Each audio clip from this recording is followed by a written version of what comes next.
This is my 3DS, and this is my DS.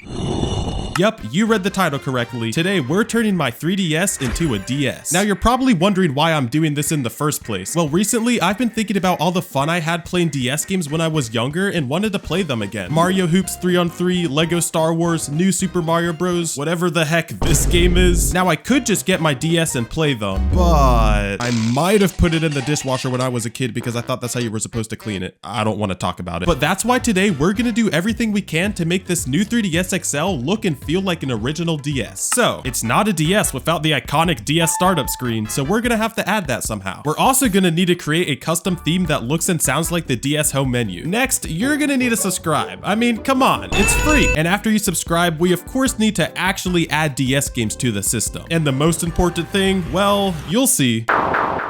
So this isn't any ordinary 3DS, as I've added custom firmware to it. And with the custom firmware, you're able to add splash screens that play before boot like this. There's a slight issue though. I have no idea how to create a custom splash screen. Good thing Internet Ivan knows how to. After watching his helpful tutorial, I learned that creating a custom splash screen is actually super easy. There's a homebrew application called Bax that allows videos in the .bax format to be played before boot. So using a tool called Bax Converter, I created videos of the top and bottom DS boot screens and converted them to .bax.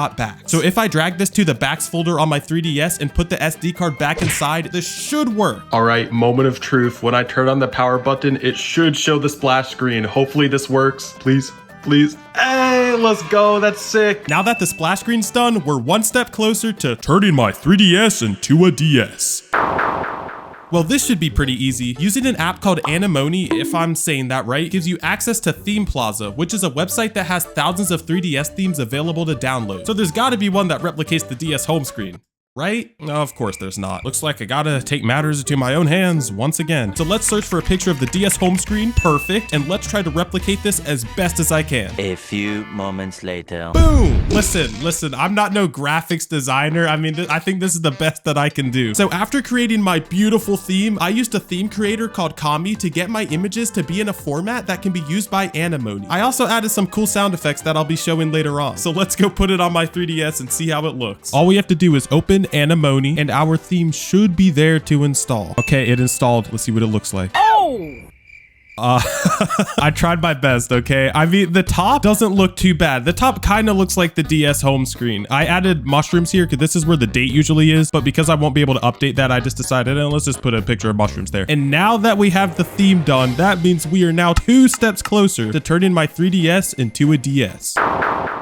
So remember those 3 games I mentioned at the beginning of the video? Well, those are the games that we're going to be adding to my DS. This is pretty simple using a DS emulator called Twilight Menu, but I want to be able to play the DS games right from the home screen without having to open Twilight Menu. I gotta do whatever I can to make this feel like a normal DS. Luckily, this is possible by using a software called Universal Updater. Inside here, I'm able to download NDS Forwarder, which is a homebrew app that forwards DS ROMs onto the home menu. So I legally downloaded all the ROMs I wanted and put them each through the forwarder to get them to appear on my home screen. So we added the DS boot screen, created a custom DS theme, and installed DS games straight to the home screen. But there's something that's still missing, arguably the most important feature. Perfect. Now that we got everything completed, it's time to see how it all looks together. All right, time to power it on and see how everything looks. By the way, can everybody subscribe so I can buy a camera tripod? I'm getting real sick and tired of having to just hold my phone and use one hand when I'm trying to do things in video. Here we go. Let's turn it on. Can I show it? There we go. I showed it. We got the DS boot screen. That is sick. Now we just gotta wait for it to show the home screen. Boom. And there is my DS on my 3DS. Listen to this. I added some sound effects. So by the way, the swap note thing right here, this is supposed to be PictoChat because I was looking at the DS home screen and they have PictoChat on the left and then download play on the right. And then up here, we got our DS games, of course, Star Wars, Mario Hoops 3-on-3, Super Mario Bros. That. But honestly, I'm really happy with how this looks. This is such a random project. I don't even know if this is interesting to talk about, but I had a really fun time making it. So hopefully you guys enjoyed me telling you what I did, but this is my DS. Wait. One more thing. Listen to this when you launch a game. You ready for this? Look what I added. Thanks for watching me transform my 3DS into a DS, and if you enjoyed the video, make sure to leave a like. And I bet you'll also enjoy watching me review the complete history of Mario, because that's totally related to this video. Check it out here.